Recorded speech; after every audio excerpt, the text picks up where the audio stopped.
As someone who plays video games for fun, it's uncommon for me to want to revisit games that I played and completed, especially for bargain bin games that I played back when I first got my PlayStation 3 back in 2010. Before I start, I wanted to go into the history of a game series that started life as a light gun game back in 1995. Developed by Mesa Logic and published by Atari and Midway Games, Area 51 was a very straightforward light gun game from the era. The plot of the game tasking you with repelling an invasion at Area 51 from an alien species called the Crone.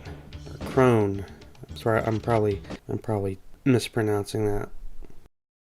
The game was ported to both Windows, the PlayStation 1, and the Sega Saturn, all featuring light gun support, and the PlayStation 1 version supporting the PlayStation mouse. Unfortunately, there is no possible way to play the Windows version unless you have a Windows 95 or XP machine lying around, and what you're looking at is the PlayStation 1 version being played through EPSXE, but the PS1 version ran perfectly fine through emulation along with using the mouse.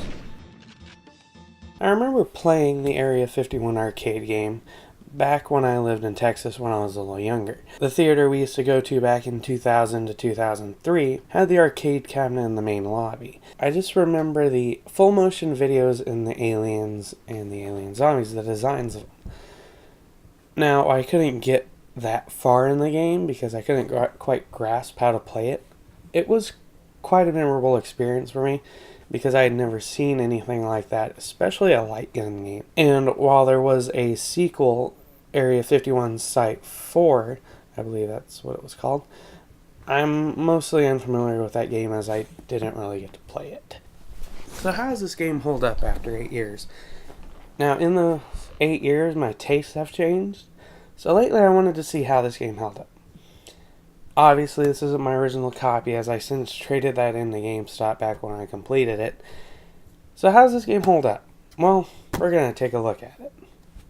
Blacksite Area 51 is a first-person shooter developed by Midway Studios Austin and published by Midway Studios.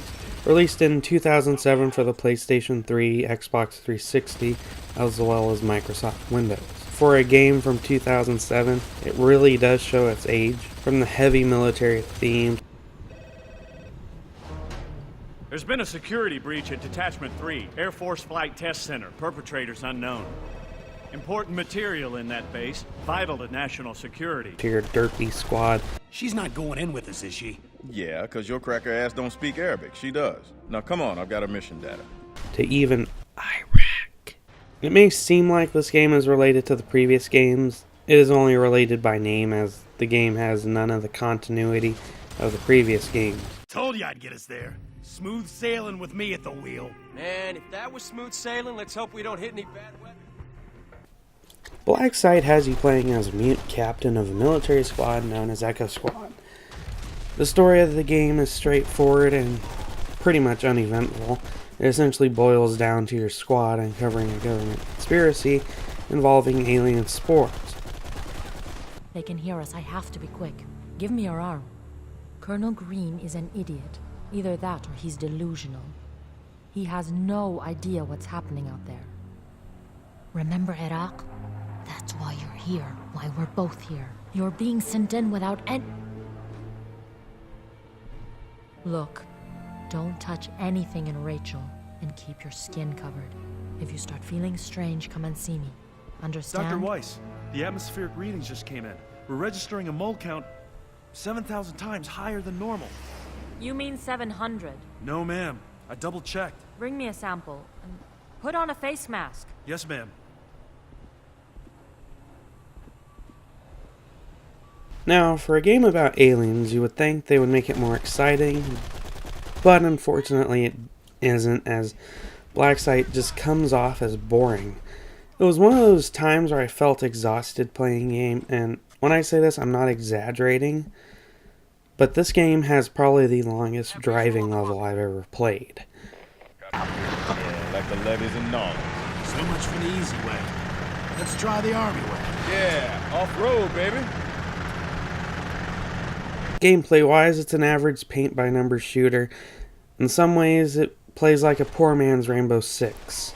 During levels, you control a squad of 2 people, and when I say control, I mean that very loosely. All you ever do is just point and press one button to command them. It's handled very sloppy, as all you'll do is just press RB on the 360 controller or R1 on the PS3 controller. While you can issue commands during combat, I felt no need to, as it was just better to do it by myself as a one-man army. This is because the AI in this game is just awful.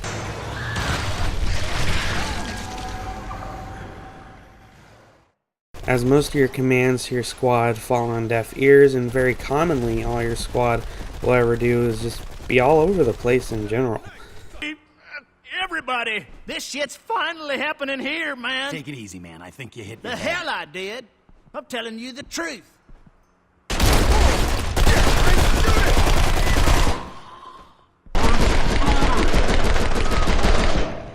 You have your standard arsenal of weapons, but you have no real motivation to use anything other than the carbine rifle and the missile launcher.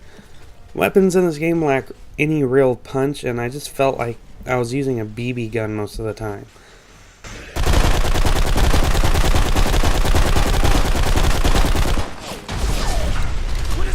Character development is another area where the game suffers, as there's no real reason to care about the people in the game. Almost every mission lacks tension, and that is just very disappointing.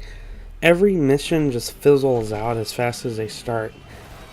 The real lack of character development only serves to make it worse, and in the end, all I could remember is one character known as Grayson, a conspiracy nut who enjoys listening to Alex Jones of all people on the radio. Oh, by the way, a year before they visit him, I said you're gonna get a visit. He Oh, laughed. no, I can't take any more, man. Come on, turn it off. Throughout the game, you come across boss levels, and these are honestly an insult to the term, as most of the time you face the same fire brute enemy whose only method of killing involves a missile launcher, basically. Now, while this wasn't hard at first, I encountered a massive spike in difficulty in the stay the course level.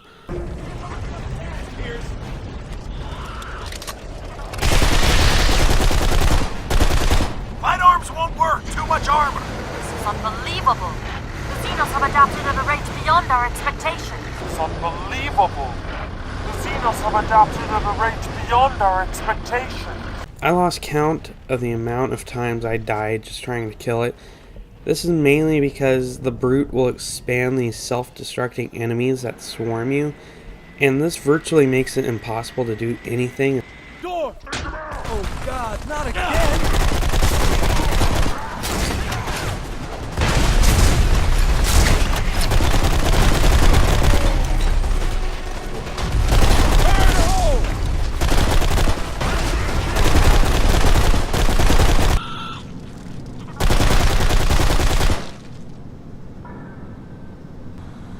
Orders are to clear the squadron. Focus on entry points here and here.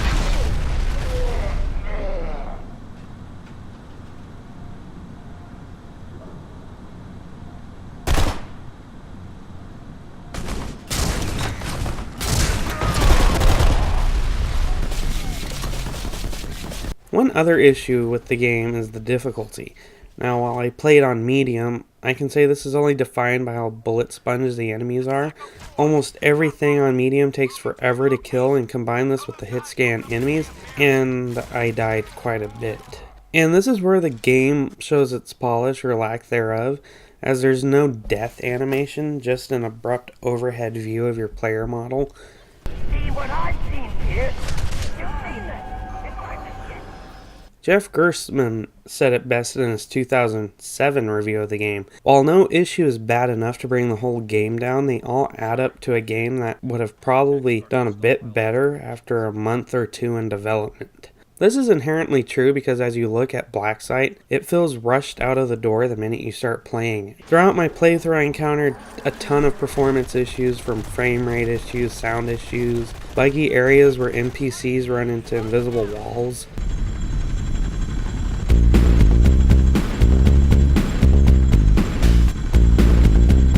And at one point, the game crashed on me as I finished a level, forcing me to restart my Xbox 360 and having to replay a major section from the beginning.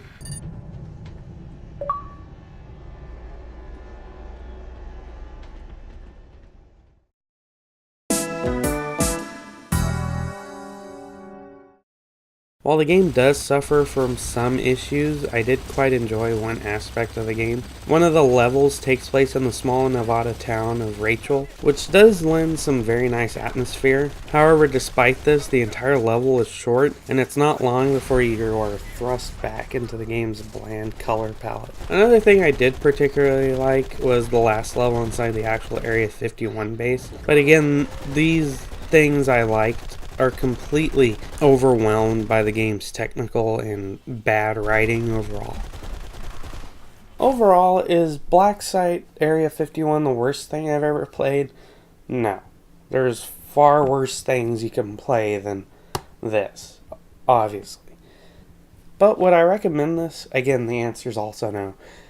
As a 16-year-old, I remember enjoying this and getting some fun out of it. From what I got out of it, it was the closest I could get to a modern military shooter and not have to pay like $60 for a game at the time. However, nowadays, there are way better games for way cheaper than this is going for. I got this for $5, and even then, it seems like a stretch for that much. There's some of the better games you could be playing if you have an Xbox 360 or a PS3, in fact.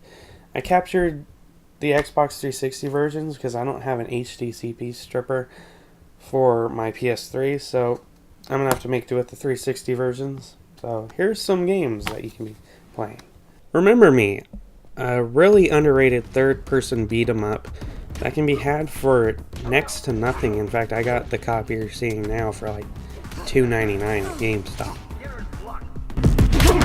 I can't see it. Black screen. Call of Duty 2, one of the best COD games around, with an engaging campaign and very tight controls. Grand Theft Auto 5, one of my favorite games of all time, and I can't tell you the number of hours I've sunk into this game on both PC and PS3. Singularity, an underrated FPS from the folks at the now defunct Raven Software. A very interesting blend of BioShock and the 2009 Wolfenstein game, which I plan to take a look at in the future. Now, these are some of the games that offer more value than what Blacksite Area 51 does, and even then, if you want an alien FPS, I would highly recommend the 2005 version on PS2, Xbox, or PC, as it does the concept way better, and it's by the same developers actually. You're just way better off leaving this game in the bargain bin or wherever. So yeah, thanks for watching, everyone. This is my first ever review I've done like this.